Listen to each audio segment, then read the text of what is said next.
नमस्कार, मी आहे मयुरी आणि आजचा बेत आहे मिक्स व्हेज रेसिपी. तर अगदी मिक्स व्हेज अगदी हॉटेलसारखी बनवणार नाही आहे, घरगुती टाईपच बनवणार आहे.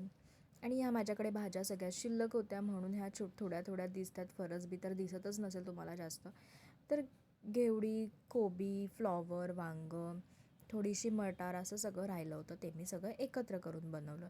त्याच्यासाठी मी पहिले राईचा तडका दिला, जिरा, कढीपत्ता, मिरची असं सगळं व्यवस्थित स्टर करून मग त्याच्यामध्ये ॲड केला कांदा, बारीक चिरलेला कांदा. आणि कांदासुद्धा आपल्याला मस्त असा गोल्डन ब्राऊन करायचा आहे. आणि कांदा शिजल्यानंतर त्याच्यामध्ये ॲड करायचा आहे टॉमॅटो. आणि टॉमॅटोच्या आधी मी थोडीशी लसूण किसून टाकली होती, कारण का थोडा छान टेक्स्चर येतो आणि टेस्ट पण छान येते त्यासाठी. आणि नेहमीप्रमाणे टोमॅटो मी कमीच टाकला होता, म्हणजे कांदा शिजल्यानंतर कांद्याची जी क्वांटिटी आहे त्या क्वांटिटीप्रमाणे टॉमॅटो ॲड केला होता. टॉमॅटोसुद्धा मस्त असा शिजलेला आहे, स्मॅश झालेला आहे. आणि मग त्याच्यामध्ये मसाले ॲड करायचे. तर हळद, गरम मसाला, लाल तिखट मिरची पावडर, म्हणजेच माझी ही लवंगी आणि अजून 2 मिरचीच्या पावडर आहे. तर हे सगळं मी मिक्स केलं आणि ते शिजल्यानंतर त्याच्यामध्ये ॲड केलं अगदी 1 चमच हिरवं वाटण. म्हणजे जे मी नेहमी बनवते हिरवं वाटण, खोबरं, अद्रक, लसूणची पेस्ट, म्हणजेच कांदा खोबरं जे भाजलेलं असतं ते. फक्त 1 चमच. आणि मग त्याच्यामध्ये 1 चमच शेंगदाण्याचं कूट ॲड केलं.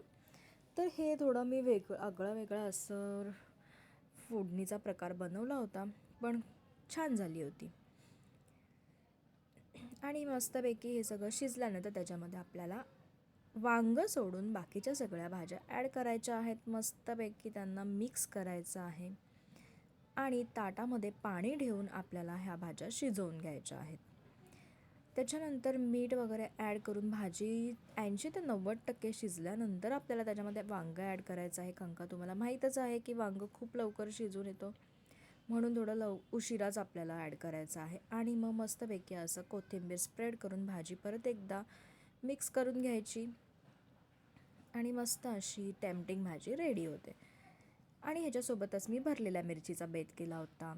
तर भरलेली मिरचीचा रेसिपी मी तुम्हाला अगोदरच शेअर केलेली आहे. त्याच्यामध्ये हळद आणि मिठाचं स्टफिंग करून, बेसनमध्ये सुद्धा हळद आणि मीठ ॲड करून अगदी सिंपल पद्धतीने ही फ्राय होते आणि खूप टेस्टी लागते खायला.